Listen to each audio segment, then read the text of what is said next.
and for the return of its hostages held by Hamas. Joining us now is a former Canadian Justice Minister, former Attorney General of Canada, Irwin Cotler. Irwin, thank you for joining us. Just seeing you there, I recall you had a quite well-known formulation that a criticism of Israel veers into anti-Semitism when Israel is treated as the collective Jew among the nations.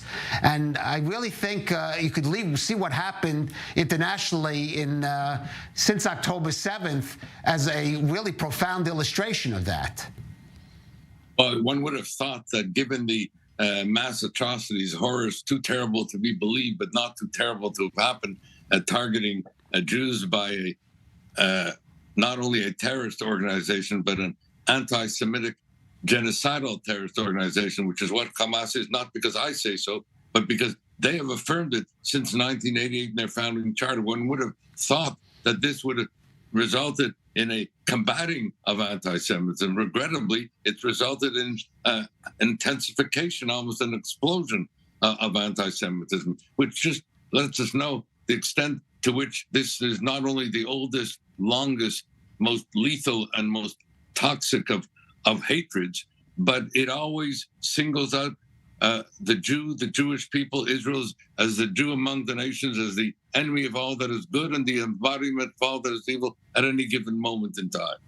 Right. Now, of course, Irwin, you've dealt with the issue of human rights and international law for many, many, many years. The irony is here we have the situation of the hostages being held by Hamas, violating all of those, pretty much every stature, and yet again we have Israel now facing charges or accusations of violations of international rights in its campaign to rescue those hostages.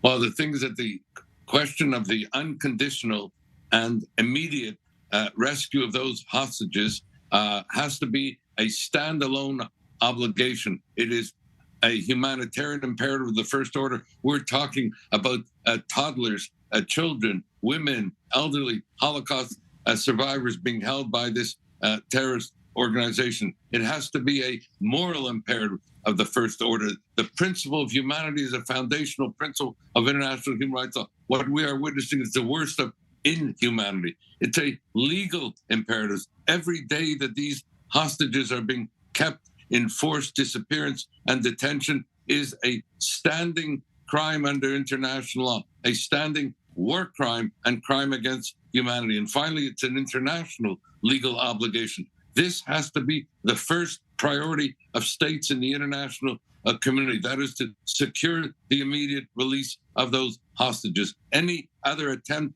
to deflect or deny is not only playing politics, but is evading states' responsibilities under international law to make this an independent, standalone priority, as I said, a compelling humanitarian, moral, legal international imperative. Right, and you have said, and I've read that Canada should be at the forefront of that. We have to say Prime Minister Trudeau has spoken up about it and has given support for Israel. There are Canadian citizens or those who held it among the hostages, but how Canada acts in international forums like the UN is something a little different. For example, that amendment, that sort of one-sided amendment, which Canada abstained on and was criticized in some quarters, I believe also including by your daughter, who I should mention, Michelle Cutler-Wunsch, a guest on the show, who is the Israel's official envoy against combating anti-Semitism.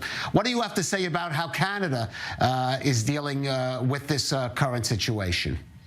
Well, I met 2 days ago with the Prime Minister and the leaders of all the other parties in Parliament, and I said what we needed at this point was a multilateral coalition, the same way that we had a multilateral coalition re-ISIS. We need a multilateral coalition now for the immediate rescue of the hostages. That's number one. Number two, at the UN, I met yesterday evening with our Canadian ambassador to the UN, Bob Ray, and discussed with him putting in place an ambassadorial partnership in action, getting the ambassadors of the various countries whose nationals are now being held hostage, bringing them together, making this a priority as well. So I'm hoping that that initiative will take place. The third thing is we've set up now an all-party, non-partisan parliamentary group to advocate for the release of the hostages, and we're internationalizing that effort to cut across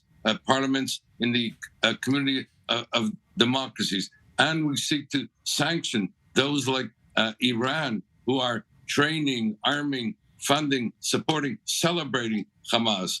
Qatar and Turkey, who themselves have become enablers and have provided base and sanctuary for Hamas. In a word, we have a 10-point action plan. I've shared it with the Prime Minister and political leaders in Canada, last week with American congressmen and senators and the people in the administration, and with civil society in Canada and elsewhere. So what we hope to have is, number one, a whole of government priority with regard to the release of the hostages. Number two, a whole of parliament commitment and a civil society involvement. This has to be, as I said, a standalone priority of the first order. Well, hopefully that will be the case, hopefully, and that will lead to that kind of international pressure. And if it doesn't, we'll call them out if they don't act. All right. Well, hopefully that. All right. Well, hopefully though that.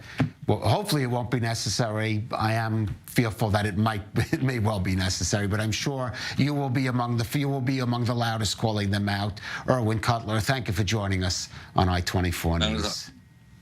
Good speaking with you.